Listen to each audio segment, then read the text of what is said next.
काफ़ी ट्रेडर ऐसे होते हैं जो इंट्राडे में सिर्फ ऑप्शंस में काम करना चाहते हैं, वो भी सिर्फ सिंगल पोजीशन के साथ इंट्राडे ट्रेड करना चाहते हैं निफ्टी या बैंक निफ्टी के ऑप्शंस में। तो यहाँ पर किन किन पॉइंट को अगर हम फॉलो करते हैं तो यहाँ पर हमारे लिए काफ़ी अच्छा रहेगा।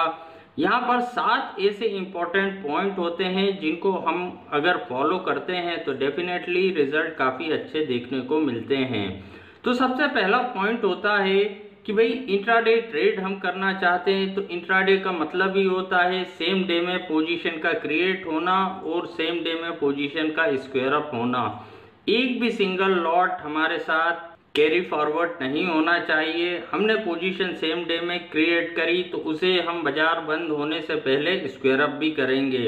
अब दूसरा इंपॉर्टेंट पॉइंट होता है प्रोडक्ट। यहाँ पर हम निफ्टी के ऑप्शंस में ट्रेड करना चाहते हैं या बैंक निफ्टी के ऑप्शंस में ट्रेड करना चाहते हैं, ये भी हमें पहले से स्पेसिफाइड करके रखना चाहिए। मान लो मैंने स्पेसिफाइड करा बैंक निफ्टी के ऑप्शंस में ट्रेड करूँगा। अब अगला पॉइंट आता है कि भाई मैं बाय करके वर्क करूं या मैं शॉर्ट सेल करके काम करूं। तो यहाँ पर अगर हम देखते हैं कि हम बाय करके काम करते हैं तो यहाँ पर जैसा हम देखते हैं मार्केट में 3 सिनारियो जनरली इंट्राडे में होते हैं, या अपवर्ड मूवमेंट आएगा या डाउनवर्ड मूवमेंट आएगा या मार्केट रेंज बाउंड रहेगा। तो अगर हम खरीद के काम कर रहे हैं तो अगर फेवरेबल डायरेक्शन में मूवमेंट आया तो ही पॉसिबिलिटी होती है उस ऑप्शन से अर्निंग की, और 2 पॉसिबिलिटी ऐसी है रेंज बाउंड की और अपोजिट डायरेक्शन में अगर मार्केट जाता है तो उस कंडीशन में लॉस लग सकता है। रेंज बाउंड रहेगा तो हो सकता है एक प्रीमियम लॉस हो जाए ऑप्शन में, तो वहाँ भी एक लॉस लगने की पॉसिबिलिटी है। और वहीं अगर मैं ऑप्शन को राइट करके ट्रेड करता हूँ, यानी 2 अपॉर्चुनिटी अर्निंग की है कि मान लो अगर मार्केट साइडवेज भी रहता है तो वहाँ अगर प्रीमियम लॉस हो गया ऑप्शन में तो वहाँ भी एक अर्निंग की पॉसिबिलिटी रहेगी, और अगर फेवरेबल डायरेक्शन में मार्केट गया तो अर्निंग की तो पॉसिबिलिटी है ही। मतलब 2 अर्निंग की पॉसिबिलिटी और 1 लॉस लगने की पॉसिबिलिटी। तो यहाँ पर मैंने डिसाइड करा कि भाई ऑप्शन को इंट्राडे में मैं राइट करके ट्रेड करूंगा। अब चौथा पॉइंट होता है लॉट साइज।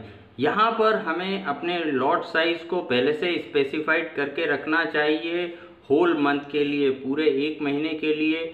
यहाँ पर मान लो मैंने डिसाइड करा मैं सिर्फ सिंगल लॉट पे ट्रेड करूंगा। यहाँ ऐसा नहीं होना चाहिए कि एक दिन मैंने ट्रेड करा, 2 दिन ट्रेड करा, 2 दिन मुझे पैसे मिल गए, तीसरे दिन में जोश में आ गया सीधे 5 लॉट पे मैंने ट्रेड करा। यहाँ पर लॉट साइज अगर हम पहले से स्पेसिफाइड करके रखते हैं होल मंथ के लिए, वो हमारे लिए ज़्यादा अच्छा रहता है।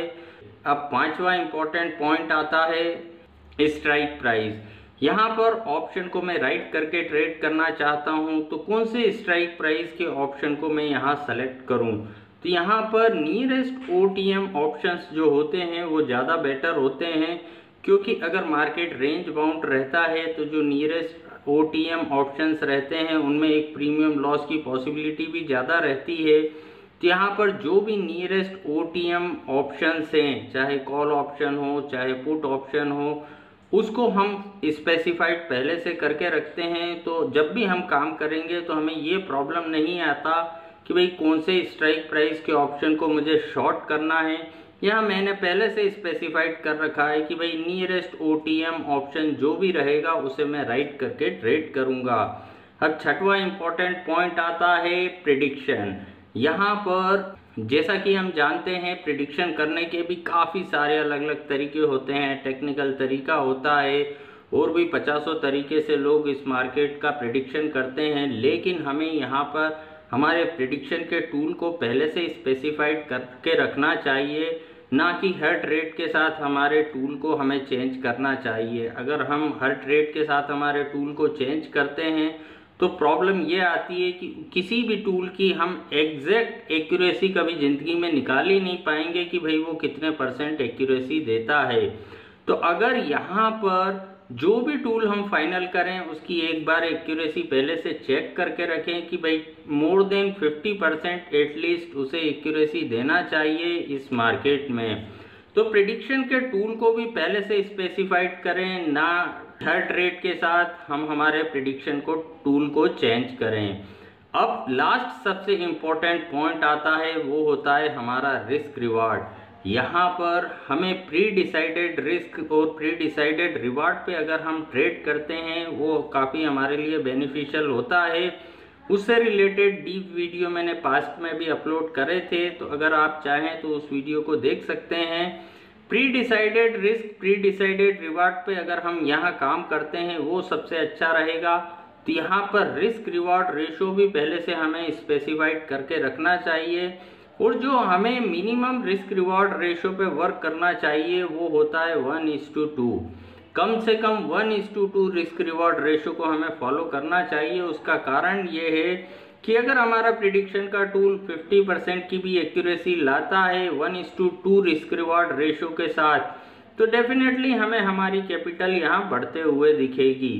तो यहाँ पर एक एक पॉइंट को हमें स्ट्रिक्टली फॉलो करना चाहिए, तो हमारे लिए सबसे अच्छा रहता है। यहाँ पर ट्रेडिंग को हम जितना ईजियर बनाएंगे उतना हमारे लिए अच्छा रहता है। अगर हम यहाँ पर किसी भी तरीके के कॉम्प्लिकेशन में जाते हैं तो उसके रिजल्ट उतने अच्छे नहीं आते। ट्रेड हम ऐसा करें कि ट्रेड करने के बाद हमें डर नहीं लगे। ऐसा नहीं हो कि कोई भी हमने ट्रेड जनरेट करा, जनरेट करते से ही हमें डर लगना शुरू हो गया, तो इससे तो ये काम नहीं करें, वो ज़्यादा हमारे लिए बेटर रहेगा। तो यहाँ पर एक एक पॉइंट अगर हमारा पहले से स्पेसिफाइड है तो कभी भी ट्रेड करने के बाद हमें डर नहीं लगता। तो आज के वीडियो में इतना ही। अगर ये वीडियो आपको पसंद आया तो वीडियो को लाइक करना ना भूलें। Thank you.